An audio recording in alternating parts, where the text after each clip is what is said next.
Chaque année, des milliers de travailleurs migrants quittent leur pays à la recherche d'un emploi, mais si la migration peut offrir des opportunités, elle expose aussi les plus vulnérables à de graves violations de leurs droits. Depuis 4 ans, le programme Agridom s'attelle à mieux protéger les travailleurs dans les secteurs agricoles et domestiques.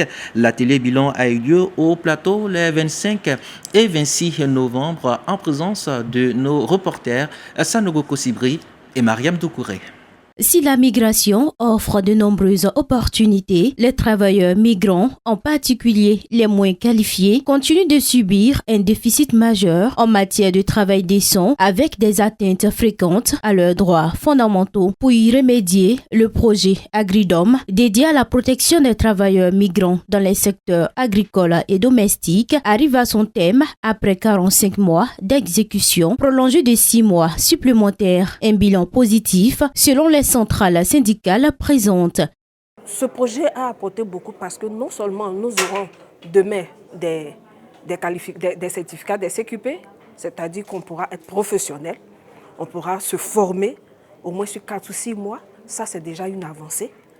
On pourra postuler dans d'autres pays parce que nous avons déjà une qualification. On peut avoir aussi, on a la possibilité d'avoir un contrat type. Et puis au niveau de la réglementation, aujourd'hui on fera de sorte que les travailleurs domestiques soient couverts grâce peut-être à un arrêté.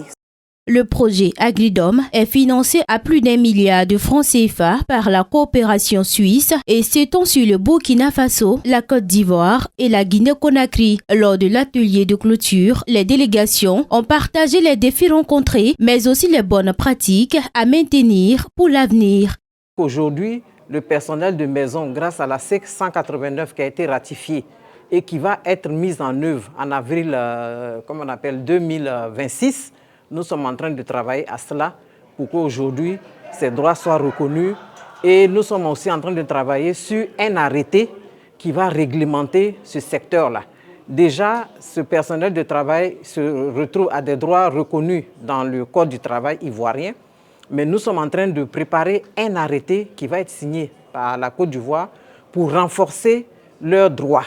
L'Organisation internationale du travail a piloté le projet en mettant l'accent sur le travail décent et le soutien aux travailleurs migrants et du secteur informel. Ndeye Koumba Diop, directrice pays de l'OIT, se réjouit des premières réussites et annonce déjà les axes de la phase 2.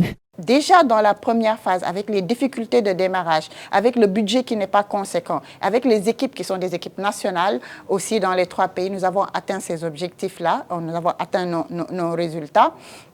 Et c'est alloué. Donc nous espérons vraiment que la deuxième phase va nous permettre de consolider, mais nous espérons aussi que la deuxième phase va attirer beaucoup plus de partenaires à côté de la coopération suisse pour que nous puissions accélérer les acquis et nous puissions aussi augmenter les interventions dans plusieurs autres secteurs et aussi plusieurs autres pays. Prévue de 2025 à 2029, cette nouvelle phase vise à renforcer la migration sûre, favoriser la formalisation de l'emploi et s'aligner sur les stratégies nationales telles que le PND et le PPP-TD.